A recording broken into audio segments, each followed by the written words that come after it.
Lexington Jane Doe, identified as Martha Helmick.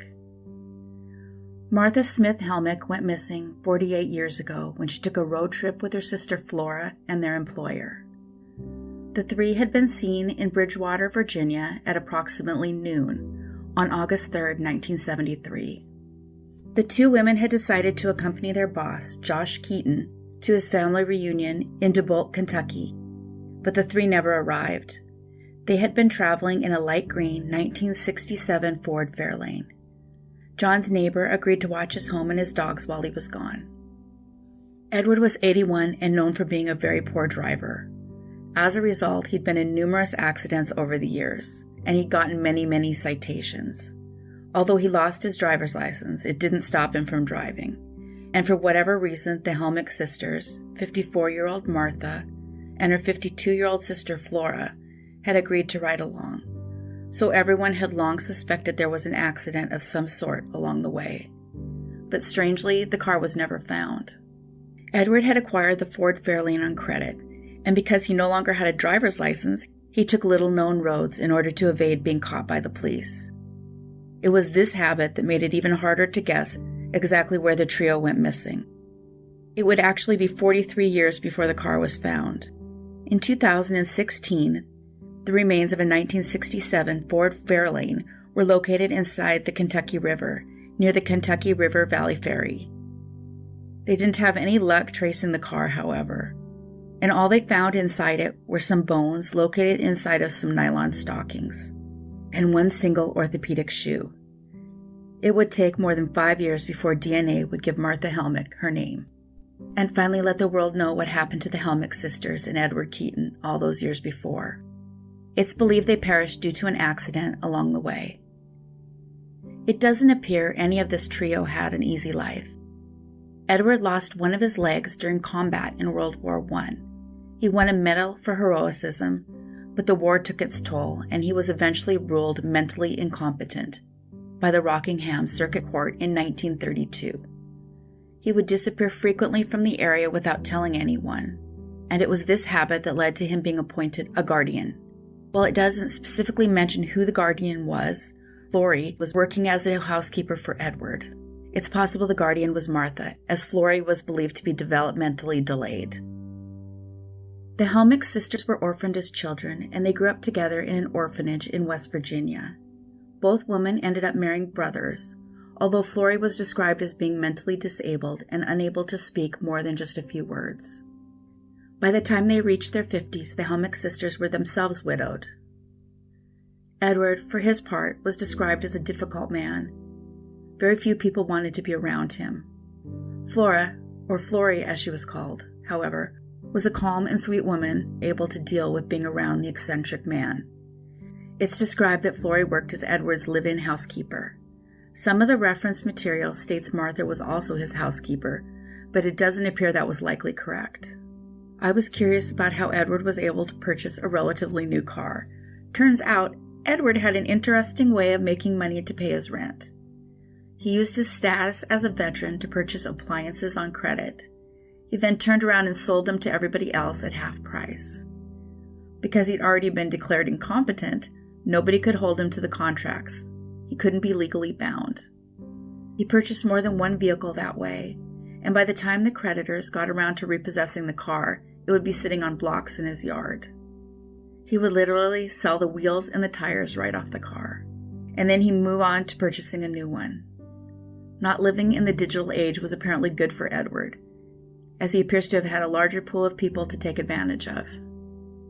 The 1967 Ford Fairlane that Keaton and the Helmick sisters took to Kentucky that day in 1973 was acquired on credit 1 month earlier. The orthopedic shoe found in the car is believed to belong to Martha, who suffered from a fractured tibia that was never set, leading to the necessity of the corrective shoes. Although only Martha was found, it's believed all three were in the car when it accidentally entered the water. The water in this area is very dark, and it's expected that it would be quite easy at the time to have accidentally driven right into it, without realizing it was even water ahead. The Helmick family that was found has declined to be identified, so it's unclear if one or both of the Helmick sisters had children. However, I imagine the information still likely helped the family left behind.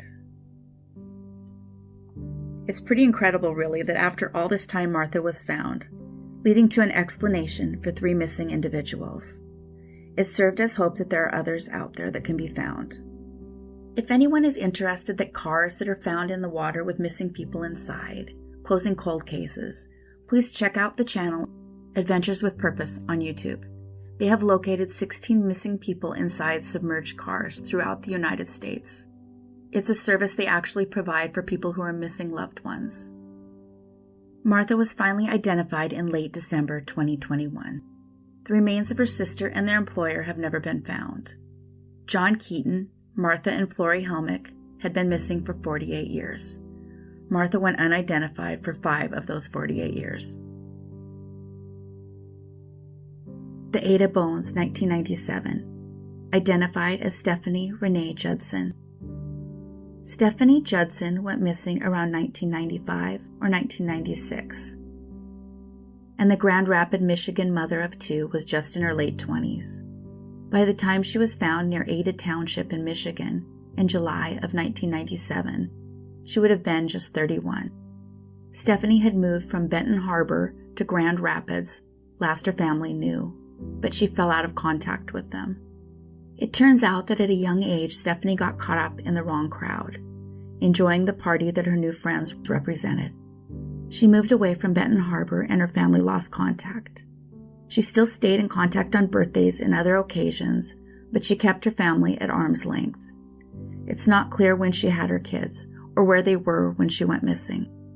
Like so many victims of that time, Stephanie checked the same boxes as far as age, lifestyle, and risk group. So many women were killed in much the same way at that time, thrown out on the highway just as Stephanie was, as if they didn't matter. In fact, about a dozen young women lost their lives in the same way in that same specific area between 1994 and 1997. It's impossible to know if just one person was to blame, or more. Sadly, it's so rare that anyone is ever held responsible. Instead, they often just keep moving on to new areas, or end up in prison for other crimes. It's incredibly hard to solve stranger-on-stranger crime. A maintenance worker discovered her within the brush off the side of the highway, which I do realize I often say it way too many times on this channel.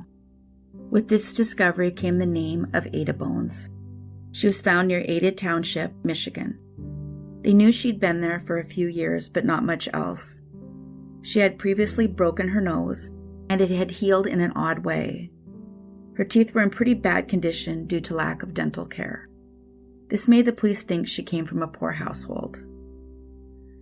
It's believed that Stephanie struggled with substance abuse, eventually finding herself being trafficked in the Grand Rapids area. This is likely the area she disappeared from. Grand Rapids is only about 10 miles away from Ada Township. Her choice in keeping her family at a distance likely kept her from being reported missing, and this in part is what caused her to go unidentified for the next 24 years. The police department never gave up on identifying her. They turned in her femur last year, extracting DNA and comparing it to GEDmatch. This quickly led to distant relatives in Mississippi, and then the work began. They slowly began working the tree, requesting DNA from willing family members within that tree. They took each lead one step farther until they finally led to Stephanie's son. He finally knew what happened to his mom. It turns out her son never stopped looking for her.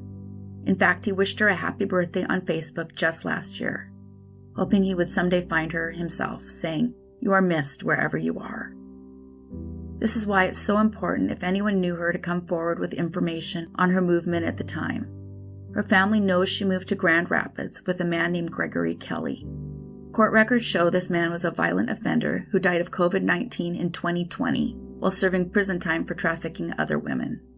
The saddest part of this story is Stephanie's mother had long tried to find Stephanie herself, believing her to be alive and out there somewhere. Her mom died only 2 months before Stephanie got her name back. Stephanie's brother went on to say, "That just goes to show, even my mom being in heaven, she never stopped working to find her daughter." Stephanie Judson went unidentified for 25 years. That's it for today. Thanks, everybody. Take care of yourselves and each other.